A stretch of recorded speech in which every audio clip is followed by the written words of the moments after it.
Ninakusalimu kwa jina lipitalo majina yote. Hili sio jina la mtu awaye yote, bali ni jina la Bwana wetu Yesu Kristo. Karibu katika mfululizo wa masomo ya mwongozo wa kujifunza Biblia.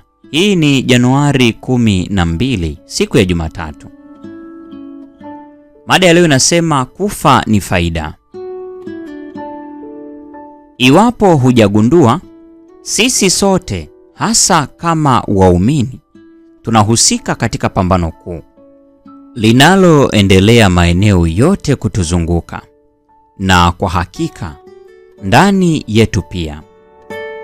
Sisi sote kwa njia moja au nyingine tunapitia uhalisi wa pambano hili la ulimwengu mzima, na tutaupitia hadi siku tutakapokufa, wakati wowote au kwa hali yoyote hilo litakapotokea.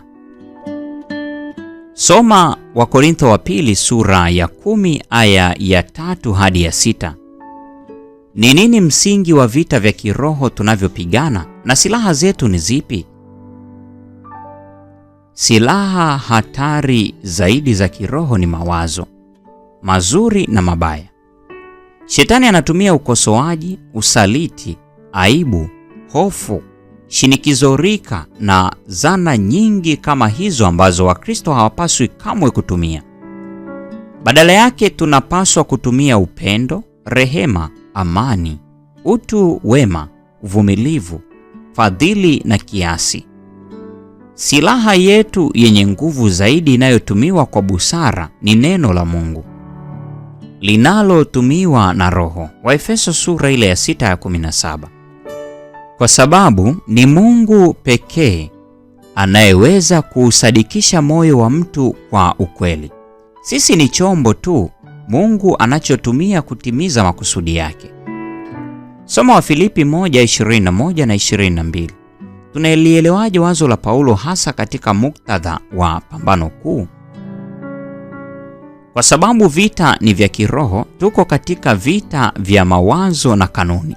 Hata hivyo, Kristo amepata ushindi msalabani kwa ajili yetu, na mradi tu tunadumu kuwa na uhusiano naye, kamwe hatuwezi kushindwa, hata kama tutauawa.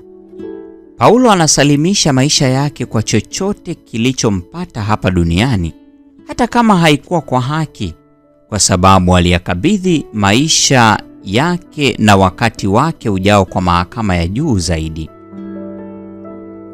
Kama Wakristo hatupaswi kupigania sana haki zetu, bali kile kilicho sahihi. Si wenye nguvu na mamlaka ndio wenye uwezo wa kuamua kilicho sahihi kimaadili, bali nguvu na uwezo wa kweli vinatokana na kufanya kilicho sahihi kimaadili. Kujisalimisha kwa mapenzi ya Mungu ni jambo la heshima kwa kweli. Ndiyo njia pekee ya kuwa washindi katika vita tunavyokutana navyo. Yesu bila shaka ndiye mfano halisi wa kujisalimisha kwa mapenzi ya Mungu, kama Paulo atakavyoeleza katika Wafilipi sura ile ya 2. Ni kwa njia zipi sasa hivi unapitia uhalisi wa pambano kuu? Unawezaje kupata faraja na nguvu kutokana na kujua kwamba Kristo amepata ushindi tayari kwa ajili yetu? Hii ni Januari 12, siku ya Jumatatu. Mungu atubariki sote na nikutakie tafakari njema.